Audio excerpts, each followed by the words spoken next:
Good morning, everybody. I'll listen to the rooster in the back. I hope I got myself on a video. I'm at the ranch. We're going to do about, I don't know, 20 minutes. I've never took one outside at the ranch. It's pretty today. If you could see anything, I'm right by like a little natural little pond or lake that when it rains, it makes a little waterway here. There's 3 acres here out at the ranch. I watched the movie. Oh, before I forget, I was going to tell you the bombshell. I don't want to forget. It's not a bombshell. This was one of the. Man, this light is blinding me. This is one of the jokes at the things that happened at the fire department that I thought were funny. But one time, a lot of the ambulance runs are people that are older people, the time of their life, maybe in their 90s, in nursing homes or convalescent, things like that. Oh, the dogs are going to see me. My dogs. But they're okay. It's just my daughter's dogs, they'll jump on me. So we're at we went to one of those runs where they call you and say, oh, we have a possible, person that died, or we don't know, we'd like you to come. And so I went on the ambulance with one of the new guys, Ruben. And Ruben he was probably at the department for maybe a year, not even, but he was already a paramedic, I think. And sometimes we'd do the backup ambulance. I made engineer very young. I was the youngest engineer at that fire department, which meant you still were a firefighter, but you get to ride the fire trucks, hook up at the hydrant and all. That was like a promotion job. Some guys never made that position. I did it. I wanted to do it. You got to score high. I could score high on the test. That's part of it. But I wanted to get off the ambulance because I didn't like doing ambulance. That wasn't my thing. But either way, sometimes I'd ride in the ambulance because you'd have a backup ambulance. So this day we had a backup run. And I got to the house, and older person, maybe 90, and they were already died, already passed away. I had a lot of these. It wasn't really a big thing for us. So we sad for the family. But anyway, I told my friend Ruben, I said, oh, this is going to be DOA. He was learning the ropes. Just call it in as the DOA. I think we called it a Signal 500. So we called it in. This would be Signal 500. They'll send the JP and do the official notice of death and all. Very common, no big thing. So anyway, we got in the ambulance, and on the way back, I told Ruben, I said, now Ruben, I said, sometimes when we have these DOAs, dead on arrival, and if you report it as a dead on arrival, and then later the person, you maybe detect them breathing a little bit, I said, what we normally do is, because we get a lot of trouble if we make a false dead on arrival report. I said, so sometimes what we do at this department, so here's a joke. I said, sometimes we just kind of put the pillow over the patient's orifice, just lightly, not real hard, and just for a few seconds, that's all it takes. And that, that way we don't get in trouble. Of course, I was joking here. Now, but Ruben didn't know. And he kind of seemed to be okay with it. So I said, no. I said, Ruben, I said, you were ready to embark on a career of being a serial killer just for job protection? Now, that was a joke. Some people might not think that's funny, but you got to understand we dealt with those things a lot. So that was that one. I watched the movie Transcendence last night. Boy, this is blinding me. And I liked it. With Johnny Depp. And it dealt with, sometimes I'll watch movies and I'll see the issues that have been long-standing issues that philosophers, thinkers, Christians have dealt with in the debates for God, the existence of God. That movie dealt with that, even though those of you who watch it might not be aware. In the history of thinking, philosophy, theology, the study of God, some thinkers who took the atheistic route, and they were not the majority, And in my view, they were not the smartest, because the real bright guys had really, they were believing in God. And I don't say that as I just read all this, and the greatest breakthroughs came from the ones who believed in science, philosophy, and everything. So one of the debates was, where do we get conscience from? Where do human beings get self-awareness from? And what we call it as Christians is the soul, the spirit, the actual person. Now, in the field of philosophy, the early thinkers, all the way from Aristotle, all the way to Descartes, all of these guys were struggling with ways to define this idea of self-awareness, conscience, being. These terms are used. Later on, some who wanted to get away from not having an explanation for that part of humanity, that's the real being, they started saying, I mentioned some of this the other day, it gets technical, but they started saying let's just define things just from naturalistic. For instance, instead of, I quoted a guy the other day, one of the ordinary language philosophers, forget his name now, I think it was Ryle, but B.F. Skinner also was a behaviorist. Now, these men, they tried to say, we're just going to deal with behaviors. We're just going to deal with no longer your actions are a result of what you think, and you have to, seek for a moral purpose. They want to get away from all that. And they said, well, how do you get away from love? How would you describe love? Solomon, the book of the Song of Solomon talks about love. Solomon's the wisest guy. It's an Old Testament wisdom book. It's called the Song of Solomon in our Old Testament. So love is this thing that you can't, they say, and right, you can't explain it, but you know when you are in love. This is a theme in the romantic novels and things. But some of these guys were saying, let's get away from the whole idea that there's anything like a soul, self-awareness, all of it. Let's just define it. And one of the examples used was, instead of us saying, now these are thinkers, right? Instead of us saying, Jack loves Jill, what does that mean? That doesn't mean anything. This is what they were saying. Let's just say love, let's describe an attribute. Jack wants to take Jill out on a date, wants to kiss Jill, sleep with Jill. Let's just describe the natural things, get away from this other idea of soul, of mind. And so this is how the questions, because they couldn't explain self-awareness. The Christian argument is we're made in the image of God. I was talking about the atheistic girl. I watched her little interview. She's now a Christian, a very intellectual girl. One of the things that caused her to question the existence of God and to come to believe it's true, she said even though she rejected God and she rejected the whole notion of, this religion and all, she always had within her a desire to want to do what was right. She wanted to help. And she didn't know how she had that in her. She couldn't explain how she even had some standard of what was right, because she wanted to assist kids and help the poor. But she thought, well, why don't I want to go out and help murderers or why? And the average person would say, well, because that's bad. But she was a smart girl. She said, but what makes that bad? Well, John, we just know it's bad.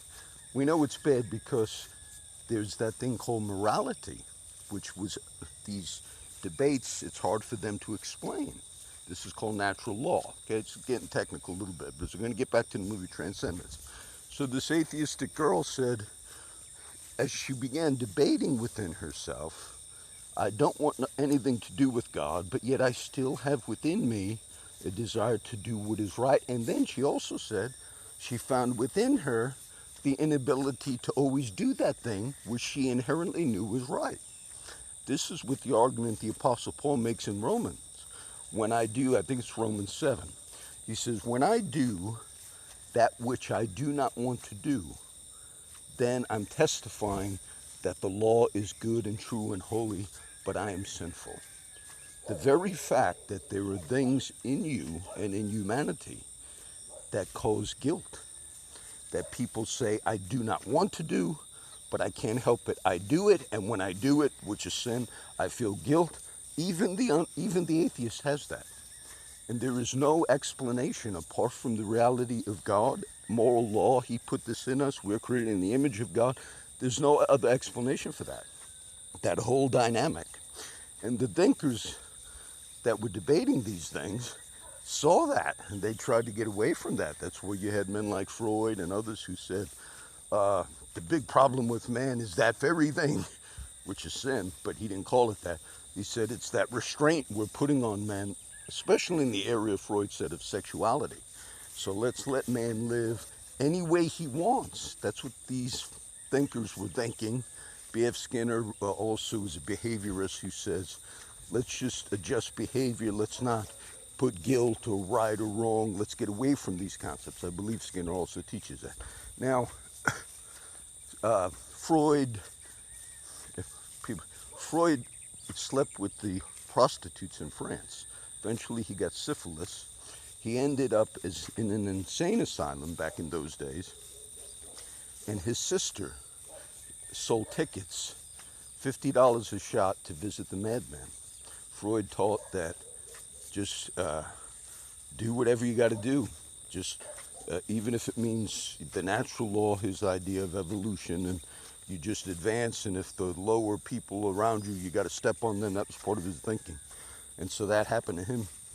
He signed his letters at the end of his life, Jesus Christ. True story. He went mad, and the person he was denying became the end. In the movie Transcendence, they deal with that. They deal with, can you upload the conscience of a person onto a computer, and could it really be a person? Could it really? That's that issue. That's in theology, and it was very interesting. But you can't do that. That's why the debate of artificial intelligence, that's a really serious thing in the field of thinkers and philosophers and those who want. I was telling my daughter after I watched the movie, I said, the very aspect of life itself, I'm dealing a little bit with medical stuff. You can have a body, a human body, that's dead, but has no trauma to it, heart, brain, lungs. Science cannot figure why that thing can't be made to come alive. You know, the old classic movies, Frankenstein and all, is there some electrical thing we can do? There's no explanation for the difference physiologically. Why is that thing dead? Now, we know the heart's not pumping, it's not, but if there's no trauma to the body, why can't we make that thing live? What can we do? Can we shoot it up? Can we shock it? You can't. You say, John, you do CPR, you do it. Well, you're really not bringing dead people to life. You might be restarting electrical impulses that stopped for a few minutes. The point I'm making is the very essence of life. And Scripture, the testimony of God says, and God breathed into man, and man became a living soul. The very essence of life, being, self-awareness, consciousness, all of these things have no real explanation apart from the reality that man was created in the image of God. And all these great thinkers, that's why the idea of artificial intelligence is, you know, people are looking, can we do it? Can we create life? We can't. We can't even describe, we can't even deny the emotions, the love, the hate, the things that, where do these things also come from? Apart from God making us, and then man falling and getting away from God. I felt that a time period, I might quote a few verses. Oh, let me show you something. When I wasn't sure I was going to make a video, I don't want to waste this half a cigarette. I wasn't sure I was going to make a video, and, throw it out. And as I was taking a bath in the morning, and I wanted to walk out here today early at the ranch, a scripture came to mind. I should quote it. This just came to mind in Ephesians. There's something I have here, a little statue my daughter has. It reminds me of a verse. It says, I have also made you my firstborn, higher than the kings of the earth. And I read that a while ago, remembered it. It says, we are buried with him in Romans, baptism into death. We are raised to walk in newness of life. God has raised us up together with him. We are seated with him in heavenly places in Christ. These are verses talking about us as believers, and I was meditating on that.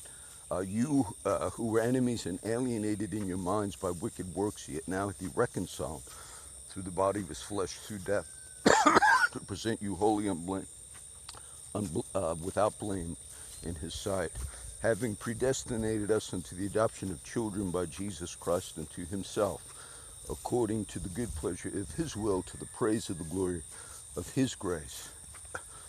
These are all Ephesians. These are God's work in us in redemption.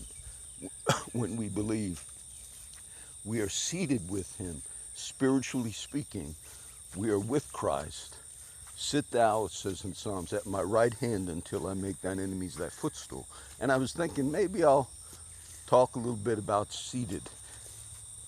And I went back into my little room to get my phone.